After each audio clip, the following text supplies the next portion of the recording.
대마도요? 역사를 보면 한국이 관리해온 섬 같은데 일본 게 정말 맞나요? 최근 트럼프 대통령이 기자들 앞에서 던진 이 한마디가 일본 열도를 뒤흔들었습니다. 다카이치 사나에 총리가 급히 반박 성명을 냈지만 이미 대마도 주민들은 한국 편입을 준비하기 시작했어요. 도대체 무슨 일이 있었기에 미국 대통령이 대마도를 의심한 것일까요? 진짜 이유는 한 달 전으로 거슬러 올라갑니다. 동해 한복판에서 벌어진 극적인 사건이 있었어요. 태풍 속에서 일본 어부 3명이 죽음의 문턱까지 갔다가 한국 해경의 목숨을 건 구조로 살아났습니다. 그런데 놀라운 건 구조된 어부의 정체였어요. 한국을 가장 증오하던 일본 극우 인사였거든요. 그리고 이 장면을 지켜본 건 미국이었습니다. 왜 미국이 주목했을까요? 그리고 1950년대 미군 지도엔 대마도가 왜 코리아 리어로 표시됐을까요? 그 전에 구독과 좋아요를 꼭 눌러주시면 행복 가득한 에너지가 반드시 여러분께 전달될 것입니다. 그리고 댓글로 한국 최고라고 적어주세요. 바로 사연 시작합니다. 저는 데이비드 김입니다. 미 태평양 사령부에서 동아시아 해상 안보를 담당하는 해군 중령이에요. 한국계 미국인 이 새로 태어나 부모님은 부산 출신이셨고 저는 미국에서 자랐습니다. 하지만 한국어를 유창하게 구사하고 한국 문화도 잘 알아요. 그래서 미군 내에서 한일 해상 분쟁이나 독도 문제를 분석하는 게 제 주요 업무였습니다. 그런 제가 이번 사건의 처음부터 끝까지 지켜봤어요. 그날은 평범한 아침으로 시작했습니다. 하와이 시간으로 새벽 4시쯤이었어요. 저는 숙소에서 자고 있었는데 갑자기 긴급 호출이 왔습니다. 동해에서 조난 상황 발생, 일본 어선 전복 위기, 한국 해경과 일본 해상보안청 모두 출동 중. 저는 급히 상황실로 달려갔어요. 모니터에는 실시간 위성 영상이 떠 있었습니다. 보는 순간 심장이 철렁 내려앉았어요. 태풍이 동해를 강타하고 있었습니다. 풍속 초속 35m, 파고 10m 이상, 정말 위험한 상황이었어요. 대마도 북쪽 약 80km 해상에서 일본 어선 한 척이 표류하고 있었습니다. 선체가 45도로 기울어져 있었고 곧 전복될 것 같았어요. 저는 긴장했습니다. 저 기상 조건에서 구조는 거의 자살 행위나 다름없거든요. 구조돼도 목숨을 잃을 수 있었어요. 일본 해상보안청 헬기가 먼저 출동했다는 보고가 들어왔습니다. 현장에서 불과 15km 떨어진 지점까지 접근했어요. 하지만 얼마 후 날씨 악화로 회항했다는 소식이 왔습니다. 바람이 너무 강해서 헬기가 더 이상 전진할 수 없었던 거예요. 저는 안타까웠습니다. 일본 어부들이 위험한데 아무도 도울 수 없는 상황이었거든요. 시간이 지날수록 생존 확률은 떨어지고 있었어요. 그때 한국 해경 3009이 현장으로 향하고 있다는 보고가 들어왔습니다. 한국 해경 함정은 대마도에서 남쪽으로 120km 떨어진 곳에 있었어요. 일본보다 훨씬 더 먼 거리였습니다. 하지만 기상 조건을 무릅쓰고 전속력으로 달려가고 있었어요. 저는 모니터를 주시했습니다. 파도가 함정을 덮치는 게 보였어요. 정말 위험한 항해였습니다. 자칫하면 구조대까지 조난당할 수 있었거든요. 동료 장교가 저한테 물었습니다. 데이비드, 저 바다에 나가는 건 미친 짓 아니야? 한국 해경이 왜 저러는 거지? 일본 사람인데. 저는 잠시 생각하다가 답했어요. 사람을 구하기 위해서죠. 국적이 뭐든 상관없이요. 한국 해경은 원래 그래요. 과거에도 중국 어선, 북한 선박까지 구조했거든요. 동료가 놀라워하며 말했습니다. 와, 정말 대단한 사람들이네요. 한국 해경의 구조 정신을 저는 잘 알고 있었습니다.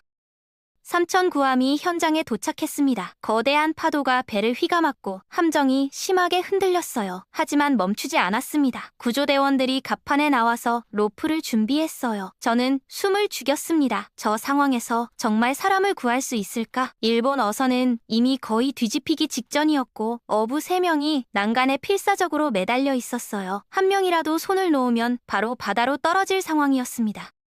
한국 해경 대원 한 명이 바다로 뛰어들었습니다. 구명줄을 몸에 묶고 10m 파도를 헤치며 일본 어선으로 헤엄쳐 갔어요. 상황실에 있던 미군 장교들이 탄성을 질렀습니다. 오 마이 갓, 저 사람 미쳤어? 저 파도에 뛰어들다니. 다른 장교가 말했어요. 믿을 수가 없어요. 저건 자살 행위예요. 정말 미친 짓이었어요. 저 파도에 휩쓸리면 즉사하거든요. 하지만 그 대원은 포기하지 않았습니다. 거대한 파도가 덮쳤지만 계속 전진했어요. 마치 전쟁터로 돌격하는 군인 같았습니다. 대원이 일본 어선에 도착했습니다. 첫 번째 어부를 붙잡았어요. 로프를 단단히 묶고 신호를 보냈습니다. 한국 해경함정에서 로프를 당기기 시작했고 어부가 천천히 끌려왔어요. 파도가 계속 덮쳤지만 대원이 어부를 절대 놓치지 않았습니다. 몇 분 후 첫 번째 어부가 한국 함정에 올라왔어요. 저는 안도의 한숨을 쉬었습니다. 한 명은 살았다. 하지만 아직 2명이 남아 있었습니다. 한국 해경대원이 다시 일본 어선으로 돌아갔어요. 두 번째 어부를 구하기 시작했습니다. 그때였어요. 레이더에 거대한 파도가 포착됐습니다. 높이 12m. 지금까지 온 파도 중 가장 큰 거였어요. 저는 소리쳤습니다. 조심해! 큰 파도 온다! 하지만 제 목소리가 태평양 건너 동해까지 닿을 리 없었죠. 거대한 파도가 일본 어선을 덮쳤습니다. 어선이 완전히 뒤집혔어요. 한국 대원과 일본 어부가 물속으로 사라졌습니다. 저는 비명을 질렀습니다. 안 돼! 상황실이 조용해졌어요. 모두가 모니터만 바라보고 있었습니다. 30초가 지났습니다. 아무도 보이지 않았어요. 저는 최악의 상황을 떠올렸습니다. 혹시 둘 다 익사한 건 아닐까?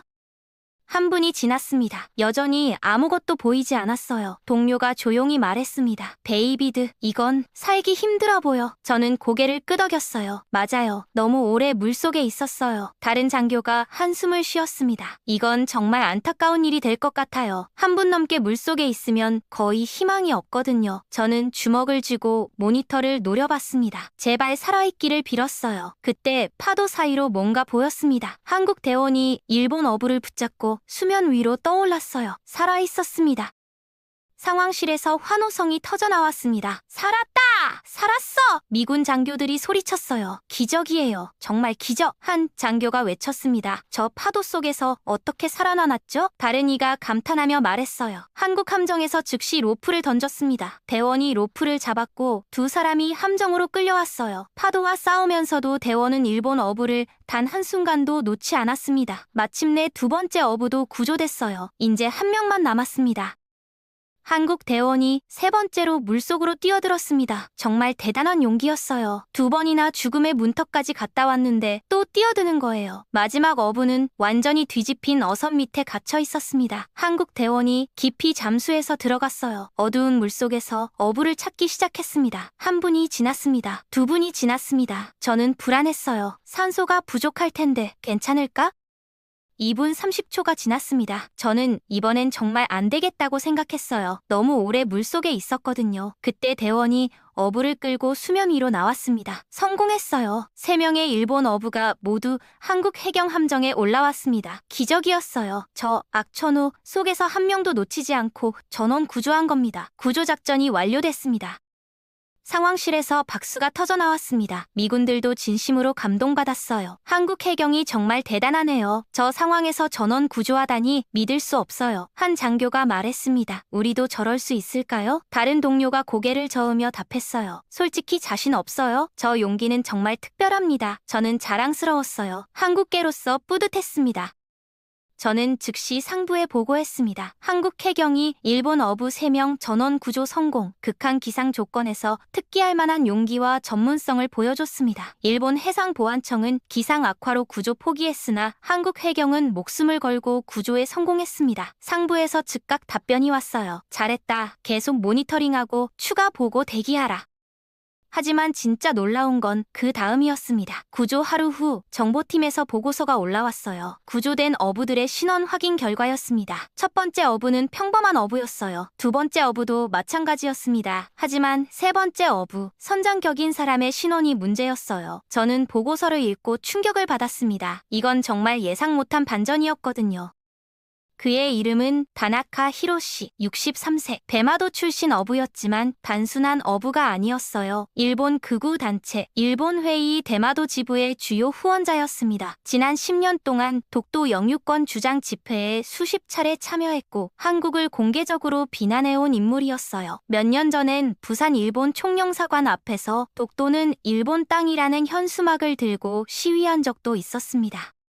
저는 아이러니를 느꼈습니다. 한국을 그렇게 비난하던 사람을 한국 해경이 목숨 걸고 구한 거예요. 그것도 일본이 포기한 상황에서요. 과연 다나카는 이 사실을 어떻게 받아들일까? 저는 궁금했습니다. 그리고 더 놀라운 사실이 있었어요. 이 구조작전을 미 태평양 사령부뿐 아니라 워싱턴 본부에서도 주목하고 있다는 거였습니다. 사령관이 저를 불렀습니다. 데이비드, 이 구조작전 보고서를 워싱턴에 상세히 보내. 특히 한국 해경의 대응과 일본의 실패를 비교 분석해서 말이야. 저는 놀랐어요. 사령관님, 왜 이렇게 관심이 많으신가요? 사령관이 조용히 말했습니다. 백악관에서 관심이 있대. 자세한 건 모르겠지만 뭔가 큰 그림이 있는 것 같아. 저는 더 궁금해졌습니다. 무슨 그림이요? 나도 몰라. 하지만 중요한 일이 될 거야. 며칠 후 더 놀라운 소식이 들려왔습니다. 다나카 히로시가 일본 언론과 인터뷰를 했다는 거예요. 저는 급히 번역본을 찾아 읽었습니다. 한국 해경이 저를 구해줬습니다. 일본이 포기했을 때 한국이 왔어요. 국적을 묻지 않고 목숨을 걸고 구해줬습니다. 저는 평생 한국을 비난했습니다. 하지만 제 목숨을 구한 건 한국이었어요. 이제 생각이 바뀌었습니다. 다나카의 변화를 지켜본 대마도 주민들도 놀라워했습니다. 한 주민이 말했어요. 다나카 씨가 정말 변했어요. 예전엔 한국 얘기만 나와도 화를 냈는데 이제는 한국을 칭찬하세요. 또 다른 주민이 덧붙였습니다. 저도 놀랐어요. 한국 해경이 정말 대단한 일을 한 거죠. 사람 마음을 완전히 바꿔놨으니까요. 대마도 식당 주인이 인터뷰에서 말했습니다. 다나카 씨가 우리 식당에 자주 와요. 한국 손님 보면 먼저 인사하시고 감사하다고 하세요. 완전히 다른 사람이 됐어요. 기자가 물었습니다. 어떻게 그렇게 변할 수 있을까요? 주인이 답했어요. 죽을 뻔했다가 살아났잖아요. 그것도 원수라고 생각한 사람들한테요. 그럼 생각이 바뀔 수밖에 없죠. 한국 해경 대원들도 나중에 인터뷰했습니다. 저희는 그냥 임무를 수행했을 뿐이에요. 한 대원이 말했습니다. 국적이 뭐든 어떤 사람이든 상관없어요. 바다에서 죽어가는 사람을 보면 무조건 구하는 게 저희 일이니까요. 기자가 물었어요. 일본 극우 인사였다는 걸 알았다면요? 대원이 웃으면서 답했습니다. 그래도 구했을 거예요. 사람 목숨이 제일 중요하니까요.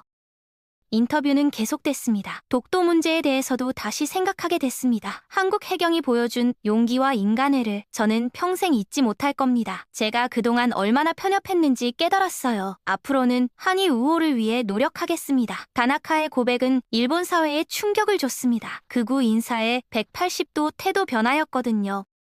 일본 언론이 이 사건을 크게 다뤘습니다. NHK가 특집 방송을 내보냈고 아사히 신문이 한 면에 실었어요. 한국 해경의 영웅적 구조, 국경을 넘은 인간애라는 제목이었습니다. 일본 국민들도 감동받았어요. SNS에는 한국 해경 감사합니다. 진짜 영웅이다. 라는 댓글이 쏟아졌습니다. 하지만 일부 극우 세력은 여전히 반발했어요. 배신자, 친한파라고 다나카를 비난했습니다.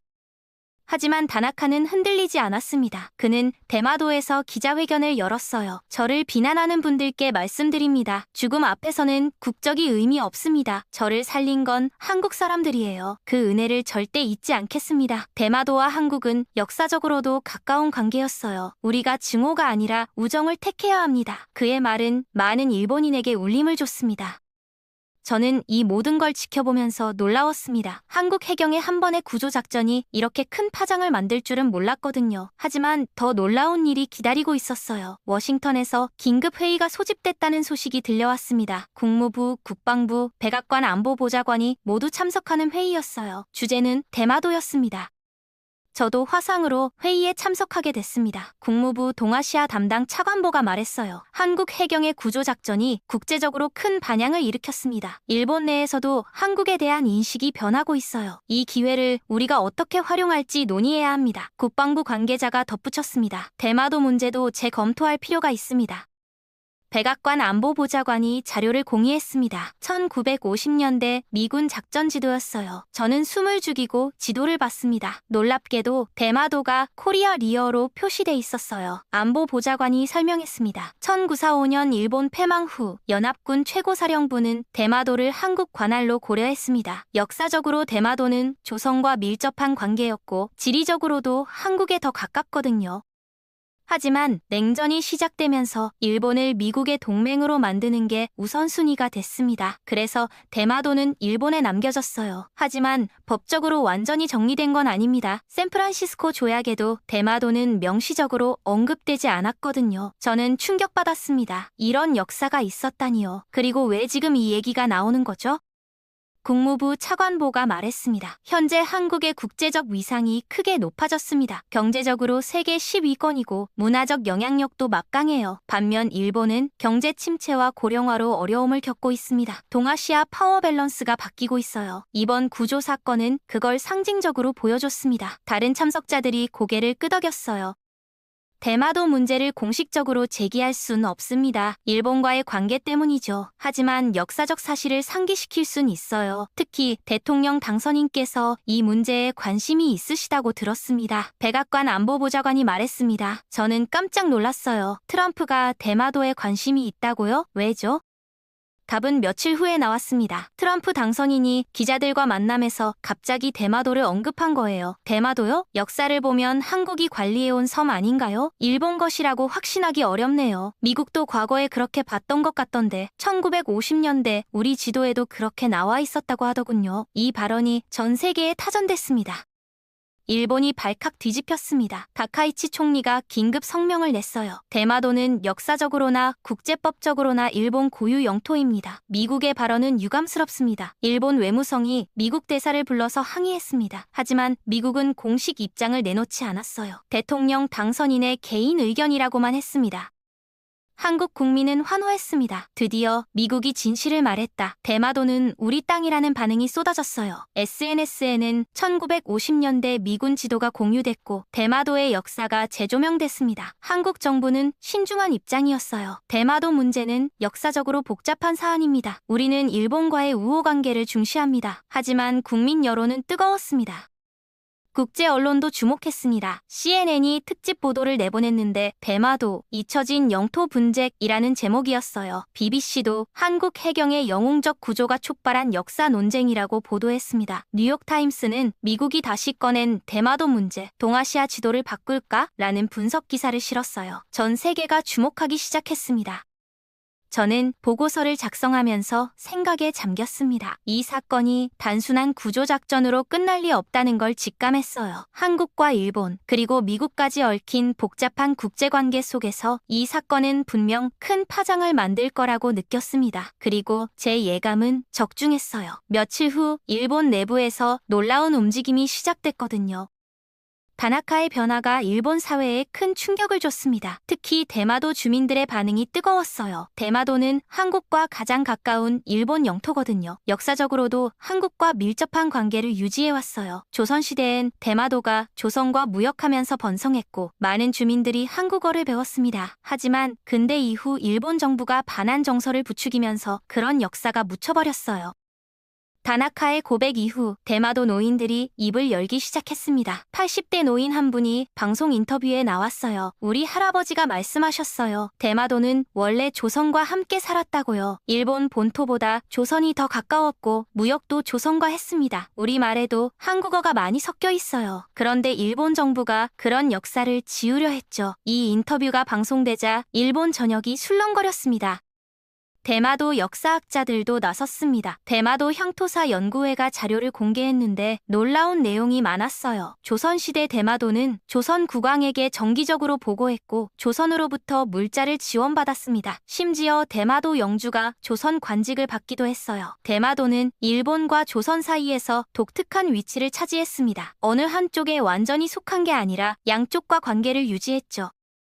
저는 이 자료들을 수집해서 워싱턴에 보냈습니다. 상부에서 큰 관심을 보였어요. 이건 중요한 정보야. 계속 모니터링하고 추가 자료 수집해. 저는 왜 미국이 이렇게 관심을 갖는지 점점 더 궁금해졌습니다. 며칠 후 그 이유를 알게 됐어요. 백악관에서 급비 문서가 공개됐다는 소식이 들려왔거든요.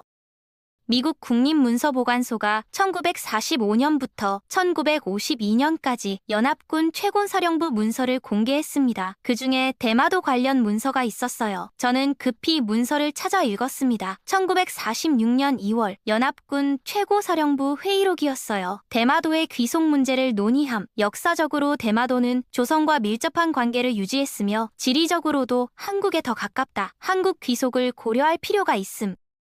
회의록은 계속됐습니다. 하지만 일본을 안정시키는 것이 동아시아 전략의 핵심이다. 대마도를 한국에 귀속시키면 일본의 반발이 클 것으로 예상된다. 냉전 상황을 고려할 때 일본을 우리 편으로 만드는 게 우선이다. 따라서 대마도는 잠정적으로 일본에 두되 향후 재검토 가능하도록 한다. 저는 충격받았습니다. 미국이 대마도를 한국 땅으로 고려했다는 거잖아요.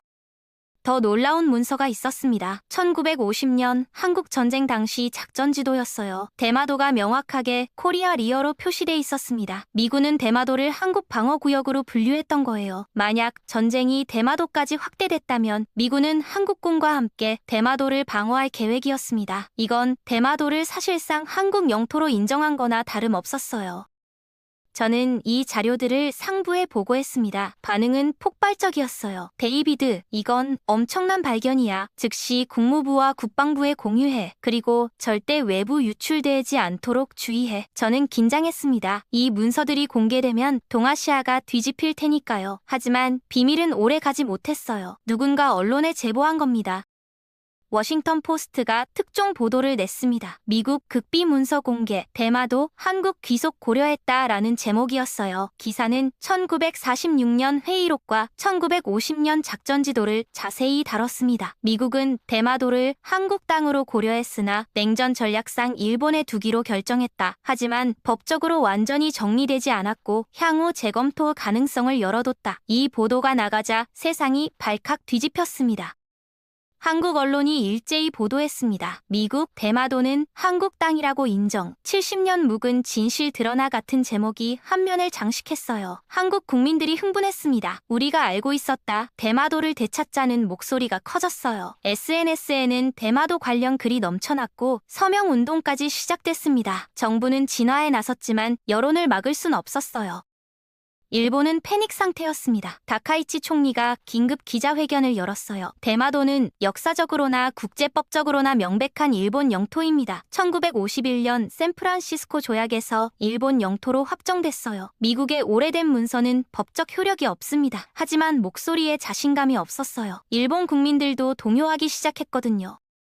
일본 언론이 대마도 역사를 파헤치기 시작했습니다. 그 과정에서 놀라운 사실들이 드러났어요. 대마도가 조선시대 내내 조선과 긴밀한 관계를 유지했다는 것, 대마도 주민들이 한국어를 사용했다는 것, 심지어 대마도가 조선에 조공을 바쳤다는 기록까지 나왔습니다. 일본 역사학자들도 이를 부인할 수 없었어요. 팩트니까요.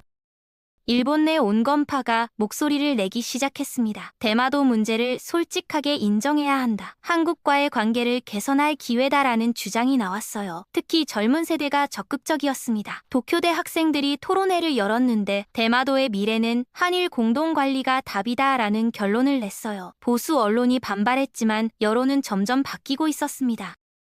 이런 상황에서 트럼프 당선인의 발언이 나온 겁니다. 그는 기자들과 만남에서 대마도를 언급했어요. 제가 앞에서 말씀드린 그 발언이었습니다. 대마도요? 역사를 보면 한국이 관리해온 섬 아닌가요? 이 한마디가 일본을 충격에 빠뜨렸고 한국을 들끓게 만들었습니다. 저는 워싱턴에서 이 모든 걸 지켜보면서 놀라웠어요.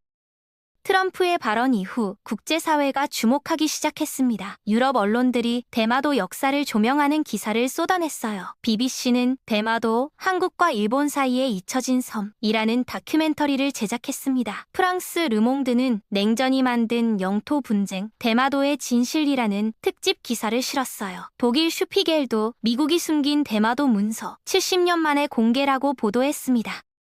국제 여론은 대체로 한국에 우호적이었습니다. 역사적 사실이 명확했고 미국 문서가 이를 뒷받침했거든요. 더구나 한국 해경의 영웅적 구조작전이 국제적으로 큰 감동을 줬던 터라 한국에 대한 호감도가 높았어요. 일본은 점점 수세에 몰렸습니다. 변명할수록 역사 왜곡이라는 비난만 커졌거든요. 한국 정부는 신중하게 움직였습니다. 외교부가 성명을 냈어요. 대마도 문제는 역사적으로 복잡한 사안입니다. 우리는 일본과의 우호 관계를 중시하며 평화적 대화를 통해 해결책을 모색하겠습니다. 강경하지도 약하지도 않은 균형 잡힌 입장이었어요. 하지만 물밑에서는 외교전이 치열하게 벌어지고 있었습니다. 한국은 미국의 1950년대 문서의 법적 의미를 확인해달라고 요청했습니다. 샌프란시스코 조약에서 대마도가 명시적으로 일본 영토로 규정됐습니까? 아니면 해석의 여지가 있습니까? 미국 국무부는 난처해졌어요. 조약 원문을 다시 검토했는데 대마도가 명확하게 언급되지 않았거든요. 그냥 일본 본토와 부속 도서라고만 돼 있었어요. 이게 무슨 의미냐면 대마도가 부속 도서에 포함되는지가 명확하지 않다는 겁니다. 법률 전문가들이 다양한 해석을 내놓았어요. 어떤 이는 당연히 포함된다고 했고 어떤 이는 명시되지 않았으니 불분명하다고 했습니다. 국제법 학자들도 의견이 갈렸어요. 결국 법적으로 회색 지대라는 거였습니다.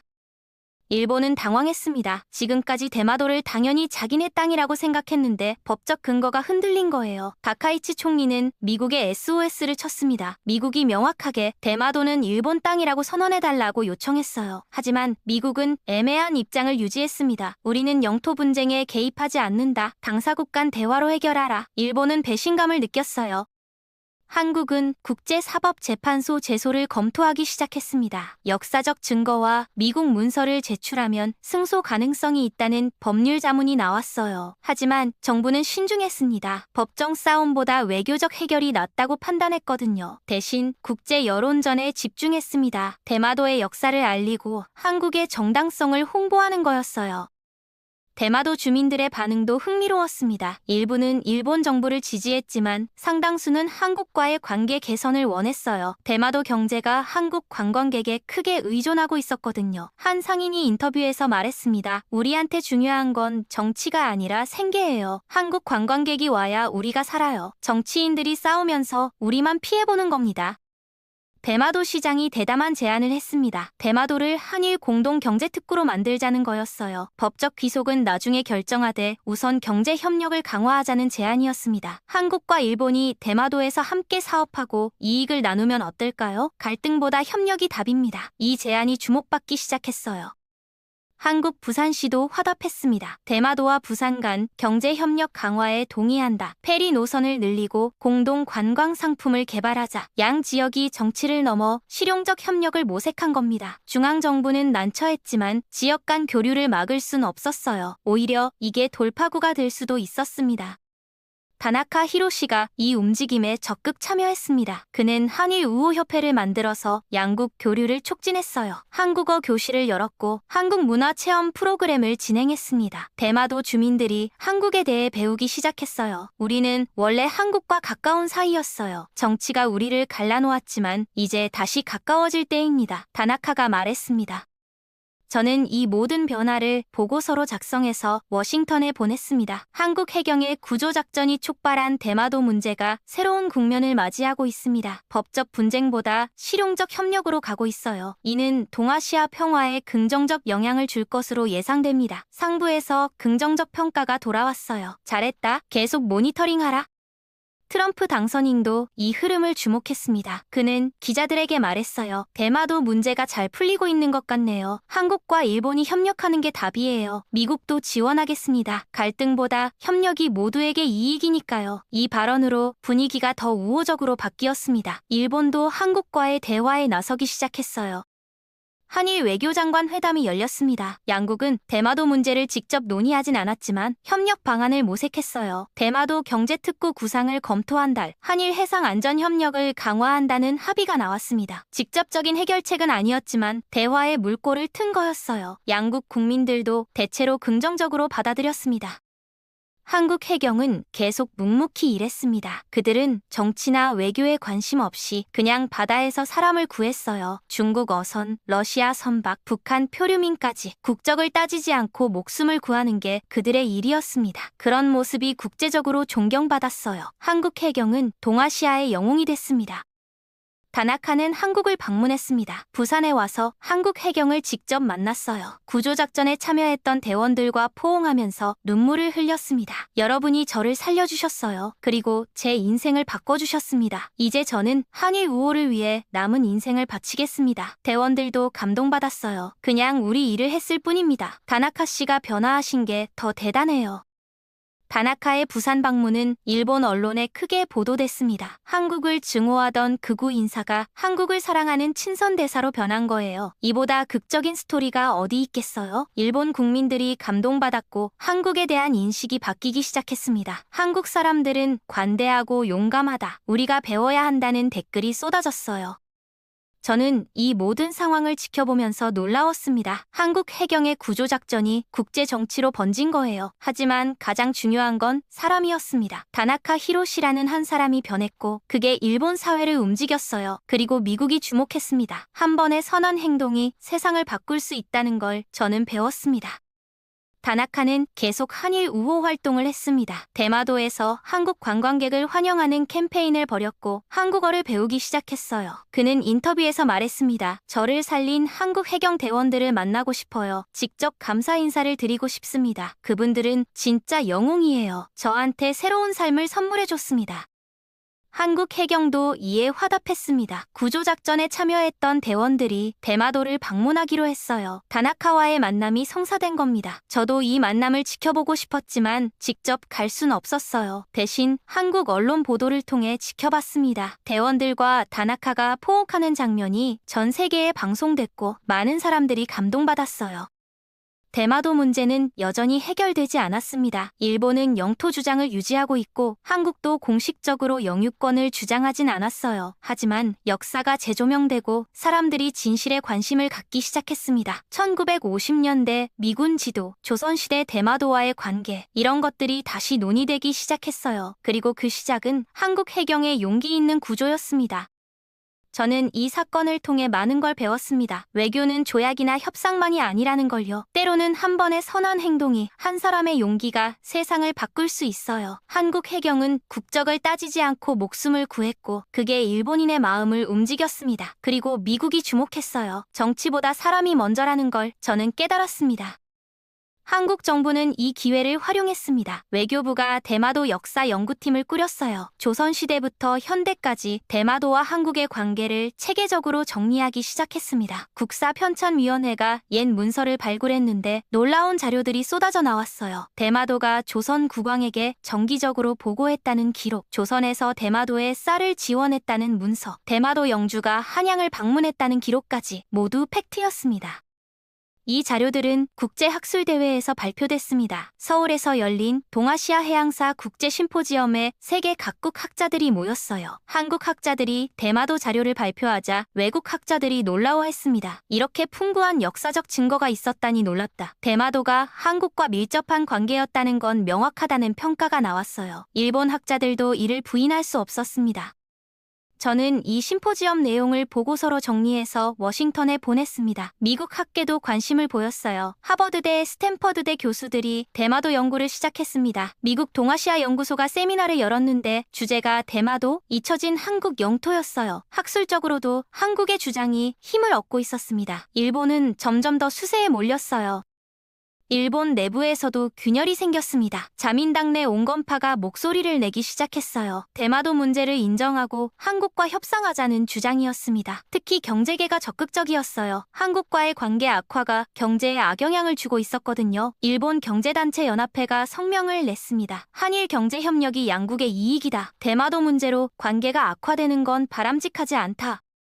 다카이치 총리는 압박을 받기 시작했습니다. 내각 지지율이 급락했어요. 일본 국민들이 강경 일변도 외교에 피로감을 느끼고 있었거든요. 한국과 싸워서 뭐가 좋냐. 대마도보다 경제가 중요하다는 여론이 커졌습니다. 다카이치는 결국 입장을 바꿨어요. 한국과 대화할 준비가 돼 있다고 공식 발표했습니다. 한일 정상회담이 추진됐습니다. 양국 정상이 만나서 대마도 문제를 논의하기로 한 거예요. 국제사회가 주목했습니다. CNN, BBC, 로이터 모두 특파원을 보냈어요. 역사적 회담, 동아시아 판도를 바꿀 회담이라고 보도했습니다. 저도 미군 대표로 참관하게 됐어요. 한국에 가게 된 겁니다. 정상회담은 서울에서 열렸습니다. 저는 청와대에 도착해서 긴장했어요. 역사적 순간을 지켜보게 된 거잖아요. 양국 정상이 악수하는 모습이 전 세계에 생중계됐습니다. 회담은 비공개로 진행됐지만 저는 브리핑을 통해 내용을 파악할 수 있었어요. 양국은 대마도를 한일 공동 경제특구로 만들기로 합의했습니다. 세부 내용은 이랬어요. 법적 귀속 문제는 일단 보류하고 실용적 협력에 집중하자는 거였습니다. 대마도에 한국과 일본이 공동 투자하고 관광산업을 함께 발전시키고 이익을 나누기로 했어요. 한국 기업과 일본 기업이 합작 법인을 만들어서 대마도를 개발하는 겁니다. 대마도 주민들도 환영했어요. 경제가 살아날 테니까요. 더 놀라운 합의가 있었습니다. 대마도에 한일 우호 평화기념관을 짓기로 한 거예요. 한국 해경의 구조작전을 기념하고 한일 우호의 역사를 전시하는 공간이었습니다. 다나카 히로시의 변화 스토리도 포함되고요. 양국이 갈등이 아니라 협력의 상징으로 대마도를 만들기로 한 겁니다. 정말 획기적인 합의였어요. 정상회담 후 공동 기자회견이 열렸습니다. 한국 대통령이 말했어요. 대마도 문제는 역사의 아픔이었습니다. 하지만 오늘 우리는 미래를 선택했어요. 한일 양국이 협력해서 대마도를 평화와 번영의 섬으로 만들겠습니다. 다카이치 총리도 화답했습니다. 과거는 과거입니다. 우리는 미래로 나아가야 해요. 대마도가 한일 우호의 상징이 되길 바랍니다. 한국 국민들은 대체로 만족했습니다. 영토를 당장 되찾진 못했지만 실질적 이익을 얻었거든요. 대마도에서 한국 기업이 활동하고 한국 관광객이 자유롭게 드나들고 역사를 알릴 수 있게 됐으니까요. 일단 한 걸음 나아갔다. 법적 문제는 나중에 풀자는 반응이 많았어요. 물론 일부는 너무 양보했다고 비판했지만 전반적으로 긍정적이었습니다. 일본 국민들도 안도했습니다. 갈등이 끝났고 경제 협력이 재개됐으니까요. 대마도 주민들은 가장 기뻐했어요. 한국 투자로 경제가 살아날 거라는 기대가 컸습니다. 대마도 시장이 말했어요. 이제 우리는 한일 간 다리가 되겠습니다. 갈등이 아니라 협력의 상징으로 말이에요. 실제로 대마도에 한국 투자가 몰려들기 시작했습니다. 미국도 환영했습니다. 트럼프 대통령 당선인이 트위터에 글을 올렸어요. 한일 정상회담 성공을 축하한다. 대마도가 평화의 섬이 되다니 멋지다. 미국도 적극 지원하겠다. 미국은 한일 협력을 강화하는 게 동아시아 전략에 유리했거든요. 중국 견제를 위해서라도 한일이 협력해야 했으니까요. 저는 워싱턴에 긍정적 보고서를 보냈습니다. 한국 해경은 여전히 묵묵히 일했습니다. 그들은 정치나 외교에 관심 없었어요. 그냥 바다에서 사람을 구하는 게 전부였습니다. 하지만 그들의 행동이 역사를 바꿨어요. 다나카를 구한 것이 대마도 문제의 전환점이 됐고 한일 관계 개선으로 이어졌습니다. 한국 해경은 국제적 영웅이 됐고 많은 나라가 한국 해경을 배우기 시작했어요.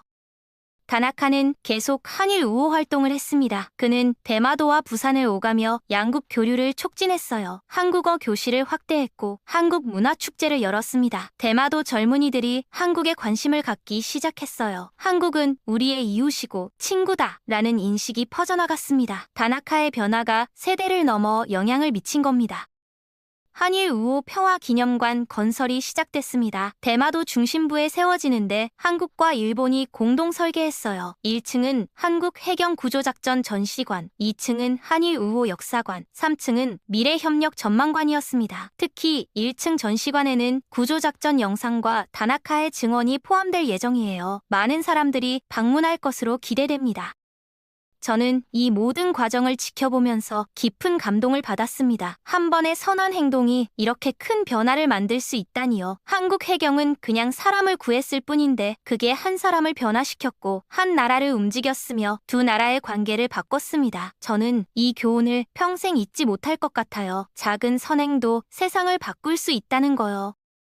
한국계 미국인으로서 저는 자랑스러웠습니다. 한국 해경의 용기가, 다나카의 변화가, 한일 협력이 모두 자랑스러웠어요. 동아시아가 갈등이 아니라 협력으로 나아가는 모습을 보면서 저도 작은 역할을 했다는 게 뿌듯했습니다. 앞으로도 한미 동맹을 강화하고 동아시아 평화에 기여하는 게 제 목표가 됐어요.